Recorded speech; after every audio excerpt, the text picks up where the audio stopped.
Living in a country that has an unfair opportunity, one can lead a prosperous life while the other one ends up working more than 8 hours a day. It's not about how hardworking you are, it's about how messed up the system is. This is not a new story, but a continuation of how severe the maltreatment of the labor force that our country is facing. Be a Filipino who fights for our people. Either way, in this problem, you only have two choices: to leave or to stay. Let's start in the other side of the coin. Those people who stay.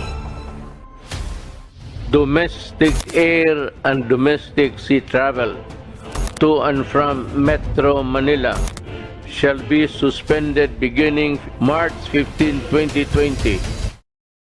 During the darkest time of history, just like Rizal, we found heroes who wear uniforms rather than the cape.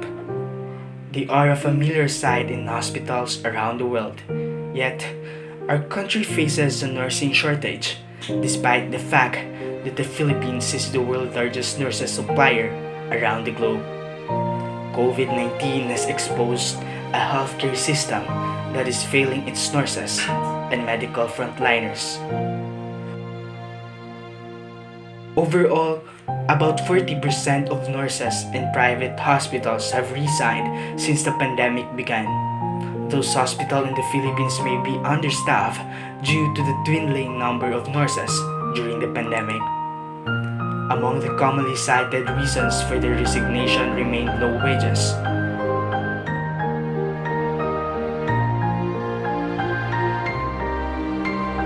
An entry-level nurse working in a public hospital starts with a monthly salary of about 33,575 pesos, while those working in private hospitals may start with as little as 8,000 pesos. These wages may not be enough to cover the cost of living in the Philippines. For example, the estimated cost of living in Metro Manila, the largest Philippine metropolitan area, is almost 50,798 pesos. Some of the nurses even go to work without benefits and hazard pay, despite the heightened health risks and threats during the pandemic.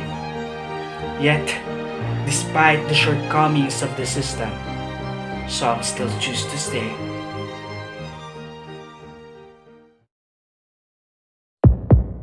Now, let's focus on the other side of the coin. People who choose to leave for their survival. The reason why people leave is because of lack of opportunities in the land that has a high cost of living. The annual inflation rate in the Philippines climbed to 6.9% in September 2022.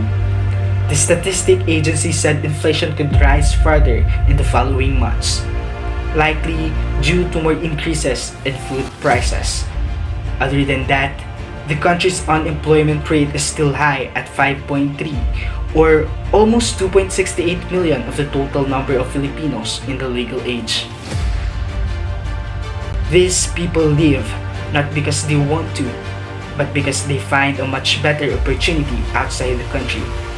This is not a sign that they do not love the Philippines, but a sign that there is something wrong in the system of our country where we need to focus on and ask for changes.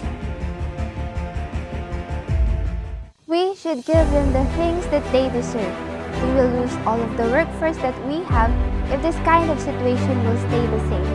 We should ensure that they have a workplace culture which values employee welfare while still meeting productivity goals, and make the profession more attractive through competitive salaries and realistic workloads. We should also look for a proper alignment of job responsibilities according to the position with compensation, and this will set the proper job payment for employees in every effort that they exert. It is also important to hear the side of the workers and sign the bill that will not let us lose the workforce that we have. Allocate enough budget to the essential sectors such as agriculture, education, and medical.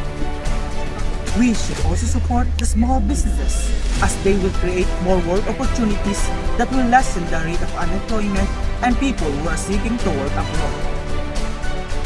In this way, we can make changes and make our country prosperous little by little. As we look in the first world countries, they are the ones who own almost every brand inside their country. And with the support of people, it is not impossible that we can create this kind of change as we already created it in the past.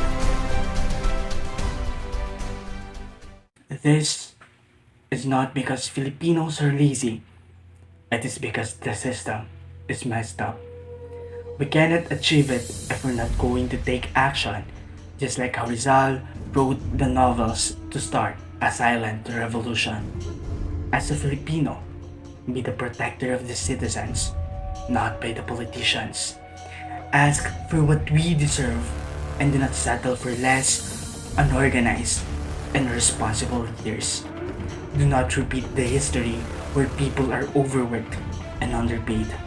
Just like a mosaic, contributions that we make, no matter how little, will always have an impact, especially when viewed together as a bigger picture. But right now, the question will be, are you going to stay or leave?